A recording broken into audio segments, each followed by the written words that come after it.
Hello student, आज हम अपना टॉपिक जो है वो रिवाइज करने वाले हैं, क्योंकि इससे पहले हमने यूरोकॉर्डेट्स और सेफेलोकॉर्डेट्स जो है अच्छे से पढ़ लिए हैं। कॉर्डेट के कैरेक्टर्स हमें पता है, तो आज हम सिर्फ और सिर्फ ये देखेंगे कि जो हमने पढ़ा है वो हम कितना रिकॉल कर पा रहे हैं। तो हमें अब डिफरेंस जो है, बेसिक डिफरेंस जो है वो पता होना चाहिए यूरोकॉर्डेट और सेफेलोकॉर्डेट। सिमिलरिटी तो हमें पता है, ठीक है। तो यूरोकॉर्डेट को हम जब सेफेलोकॉर्डेट के साथ कंपेयर करते हैं तो हमें कुछ एक डिफरेंस जो है वो नजर आते हैं। हम ये बड़े अच्छे से जानते हैं कि जो यूरोकॉर्डेट हैं और जो सेफेलोकॉर्डेट हैं, दोनों ही सब फाइला हैं फाइलम कॉर्डेटा के। कॉर्डेटा के हमें पता है 4 बेसिक कैरेक्टर कि उनके अंदर सॉलिड नर्व कोड होती है, सॉलिड नोटोकॉर्ड है, होलो नर्व कोड है, फेरिंजियल गिल स्लिट्स हैं और पोस्ट एनल टेल प्रेजेंट होती है। अब हम इनको जब प्रोटोकॉर्डेट को हम प्रोटोकॉर्डेट के नाम से बहुत अच्छे से जानते हैं। दोनों को, यूरोकॉर्डेट और सेफेलोकॉर्डेट जो है वो प्रोटोकॉर्डेट के अंदर आते हैं। और ये प्रोटोकॉर्डेट आप देखेंगे, ये जो प्रोटोकॉर्डेट जो होते हैं ये कहलाते हैं क्योंकि कॉर्डेट से पहले के हैं ये, यानी कि इनके अंदर कुछ ऐसे कैरेक्टर हैं जो कॉर्डेट्स एग्जैक्टली जो हाईली एडवांस कॉर्डेट्स हैं उनसे थोड़े अलग हैं। जैसे इनके अंदर वर्टिबल कॉलम, जिसको हम बैकबोन बोलते हैं, वो नहीं देखने को मिलती। इनके अंदर जो नोटोकॉर्ड है वो किसी ना किसी सर्टेन स्टेज ऑफ डेवलपमेंट में देखने को मिलती है।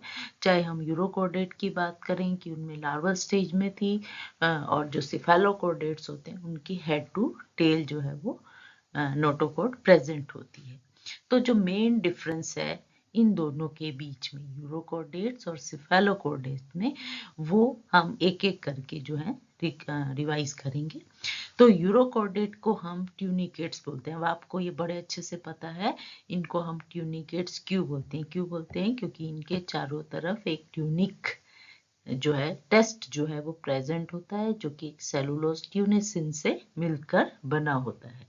सेफेलोकॉर्डेट को हम लेंसलेट बोलते हैं, क्योंकि ये बिल्कुल इनका एंटीरियर और पोस्टीरियर जो है टैप सिलेंडर होता है, जिसके कारण ये बिल्कुल पतले से लंबे फिश लाइक दिखाई देते हैं। इनको हम लेंसलेट बोलते हैं। फिर इनकी नोटोकॉर्ड की लोकेशन अगर हम रिकॉल करेंगे तो हमें पता है कि नोटोकॉर्ड जो है, यूरो का मतलब होता है टेल, ठीक है। टेल के अंदर नोटोकॉर्ड जो है वो देखने को मिलती है, और वो भी लार्वल स्टेज में। जो लार्वा है उसकी टेल के अंदर नोटोकॉर्ड प्रेजेंट होती है यूरोकॉर्डेट्स के अंदर, और सेफेलोकॉर्डेट्स के अंदर नोटोकॉर्ड जो है हेड टू टेल, यानी कि हमें पता है यहाँ कोई डिस्टिंक्ट हेड नहीं प्रेजेंट होता है। यहाँ पर एंटीरियर टू पोस्टीरियर एंड होता है, जिसको हम हेड टू टो रीजन बोलते हैं। और ये लार्वा स्टेज में भी होता है और अडल्ट स्टेज में भी रहता है, और पूरी लाइफ टाइम जो है वो रहता है। फिर आता है इनका एक्सोस्केलेटन। यूरोकॉर्डेट के अंदर हमें पता है ट्यूनिक प्रेजेंट होती है, जिसको टेस्ट भी बोलते हैं। और ये हम जानते हैं कि ये जो है इनके कारण इनको हम ट्यूनिकेट्स बोलते हैं। तो ये जो तुम देख रहे हो, ये वाला जो रीजन है ये ट्यूनिक है इनका, ये जो तुम्हें दिखाई दे रहा है ये ट्यूनिक है। सेफेलोकॉर्डेट के अंदर ट्यूनिक जो है वो एब्सेंट होता है, लेकिन उनकी जो बॉडी वॉल होती है वो सिंगल एपिडर्मिस की बनी हुई होती है, और वो ट्रांसपेरेंट होते हैं, और उनकी बॉडी जो है ट्रांसलूसेंट दिखाई देती है, ठीक है। और फीडिंग हैबिट की बात करें तो यूरोकॉर्डेट जो है फिल्टर फीडर होते हैं। इनको भी हम बहुत अच्छे से समझ चुके हैं फिल्टर फीडर का, कि यहाँ पर क्या होता है कि वाटर में जो भी डिजॉल्व प्लैंकटन है, छोटे छोटे प्लांट्स हैं, एनिमल्स हैं, वो क्या होते हैं, एक साइड से एंटर करते हैं, ठीक है, ओरल साइफन से, और फेरिंजियल गिल स्लिट में यहाँ फिल्ट्रेशन हो जाती है, और फिर बाकी जो रेस्ट वेस्ट है वो दूसरी साइड से जो है निकाल दिया जाता है। इसको हम फिल्टर फीडिंग बोलते हैं।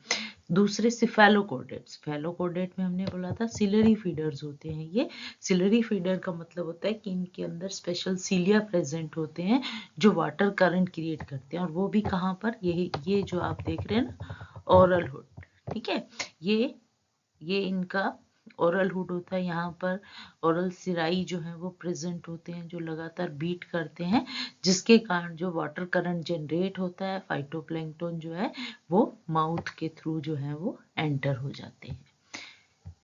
फिर आते हैं इनका सर्कुलेटरी सिस्टम। ये भी हमें याद है, यूरोकॉर्डेट्स के अंदर ओपन सर्कुलेटरी सिस्टम होता है, जिसको हम समझते हैं कि जितने भी ऑर्गन होते हैं वो डायरेक्ट कांटेक्ट में होते हैं ब्लड के, ठीक है, उसको हम ओपन सर्कुलेटरी सिस्टम बोलते हैं। और इनके अंदर हार्ट जो है वो प्रेजेंट होता है।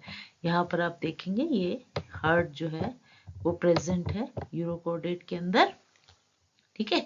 और ये वाटर के थ्रू जो है फूड जो एंड ब्लड जो है, यहाँ पर तुम देखोगे पूरे ऑर्गन के अंदर किसी तरह की कोई आपको ब्लड वेसल जो है, सॉरी कैपिलरी सिस्टम जो है वो दिखाई नहीं देता है।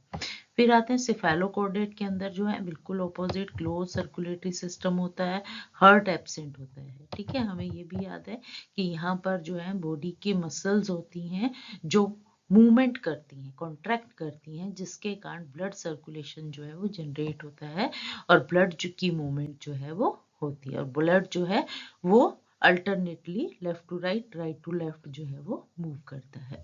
तो इनके अंदर ओपन सर्कुलेटरी सिस्टम है यूरोकॉर्डेट के अंदर, सिफेलोकॉर्डेट के अंदर क्लोज सर्कुलेटरी सिस्टम जो है वो प्रेजेंट होता है। एक्सक्रीशन की बात है, एक्सक्रीशन जो है यूरोकॉर्डेट के अंदर स्पेशल न्यूरल ग्लैंड जिसको नेफ्रोसाइट्स बोलते हैं उनके द्वारा होता है, और सिफेलोकॉर्डेट के अंदर जो एक्सक्रीशन होता है उसके लिए स्पेशल नेफ्रीडो प्रोटोनेफ्रीडिया प्रेजेंट होते हैं, जिसके अंदर ये सोलेनोसाइट सेल्स होते हैं जो कि एक्सक्रीशन में हेल्प करते हैं। फिर आते हैं स्विमिंग। यूरोकॉर्डेट की जो लार्वा स्टेज होती है वही जो है वो स्विमिंग कर पाती है, जो अडल्ट होते हैं वो सेडेंट्री या सेसाइल या फिक्स्ड होते हैं, ठीक है। सिफेलोकॉर्डेट में क्योंकि जो चाहे उनका लार्वा है चाहे उनका अडल्ट है वो फिश लाइक है, लेंसलेट है, और वो फ्री स्विमिंग करते हैं थ्रू आउट लाइफ जो है।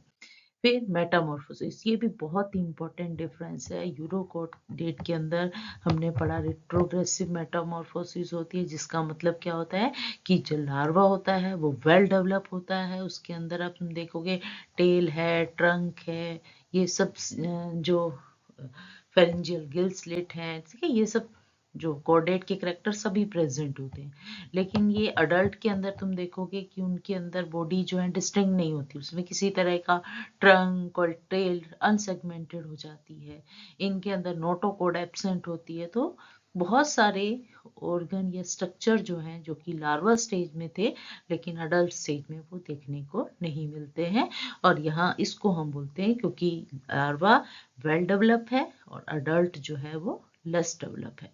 सिफेलोकॉर्डेट के अंदर ऑपोजिट होता है, यहाँ पर प्रोग्रेसिव मेटामॉर्फोसिस होती है। प्रोग्रेसिव में आप देखेंगे कि जो लार्वा होता है और जो अडल्ट होता है उन दोनों में ये लार्वल स्टेज है, ज़्यादा सा कोई डिफरेंस नहीं मिलता। नोटोकॉर्ड थ्रू आउट जो है लाइफ देखने के मिलते हैं, चाहे लार्वल है चाहे वो अडल्ट स्टेज है। फ़र्क क्या होता है कि जो लार्वल स्टेज होती है वो थोड़ी सी साइज में छोटी होती है, और उसके अंदर जो फेरेंजियल गिल स्लिट्स हैं या जो मसल्स हैं वो थोड़ी कम होती हैं, और अडल्ट के अंदर जो है इनके नंबर जो है वो बढ़ जाते हैं। Thank you. अब इन जो करेक्टर आपने देखे इनके बेस पे आप डिफ्रेंशिएट बड़ी अच्छे से कर पाएंगे, और अगर इनकी सिमिलरिटी देखनी होगी तो बहुत ही कॉमन है कि हम बता पाएंगे कि कैसे जो यूरोकॉर्डेट है सिफेलोकॉर्डेट से सिमिलरिटी शो